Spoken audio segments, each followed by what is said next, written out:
부동산 가격이 최고점에 달했던 지난 2021년과 비교해서 가격 하락이 뚜렷한 지역이 있습니다. 바로 노원구인데요. 젊은 층의 갭 투자가 컸던 노원과 도봉, 강북 등 서울의 동북부 지역은 어떤 변화를 보이고 있는지 또 어떤 준비가 필요할지 계속해서 김진준 기자가 보도합니다. 서울에서 대표적으로 높은 집값 상승률을 보인 노원구 중계동. 동부권의 대표적 학세권으로 꼽히는 곳입니다. 2018년 6억 8천만 원이었던 노원구의 이 아파트는 2019년과 2020년 모두 40% 가까운 높은 상승률을 보였고 2021년엔 14억 원까지 집값이 올랐습니다.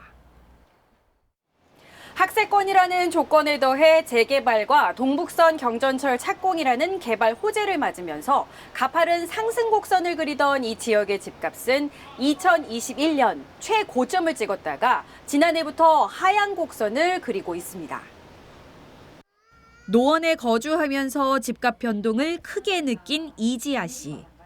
최고점을 찍었던 2021년과 하락폭이 컸던 지난해를 바라보며 자산 운용에 대한 걱정과 고민은 클 수밖에 없었습니다.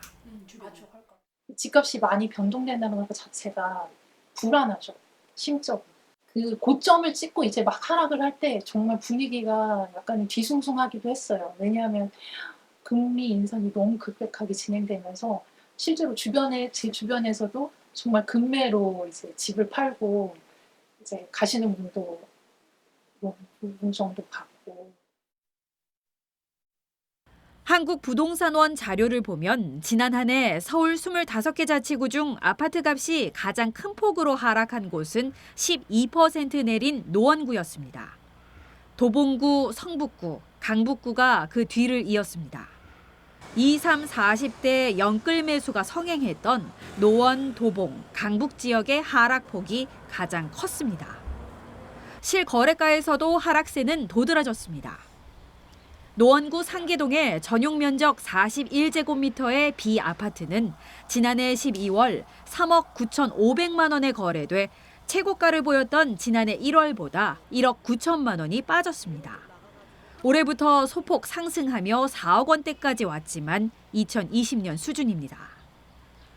도봉구 창동의 36제곱미터의 C아파트 역시 지난해에만 6억에서 3억 2천만 원으로 집값이 반토막 났고 올해 중순부터 소폭 오름세를 보이고 있는 상황입니다. 일단 갭 투기가 많이 성행했던 곳입니다.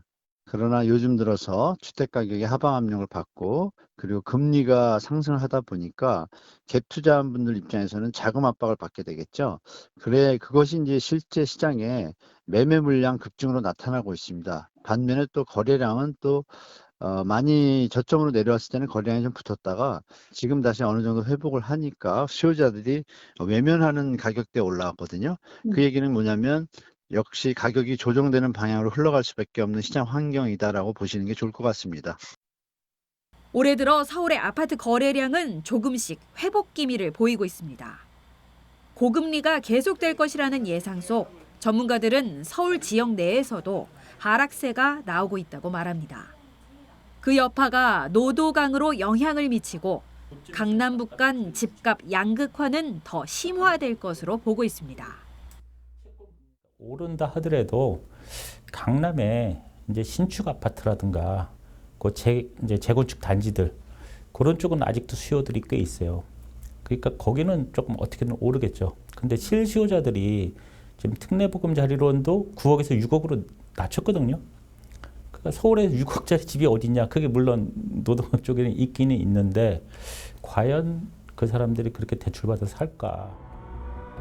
집값 폭락이라는 시련의 시기를 보낸 노도강 지역. 올해 4분기 오름세를 타고 위기를 벗어날 수 있을지 지켜볼 대목입니다. BTV 뉴스 김진준입니다. BTV 뉴스를 더 많이 보고 싶으시다면 여기 구독 버튼을 눌러주세요. 추천 영상도 누르면 바로 재생됩니다. 또 다양한 서울 소식을 보고 싶으시다면 휴대폰에서 가지 앱을 다운로드해보세요. 저희 BTV 뉴스를 시청해주셔서 감사합니다.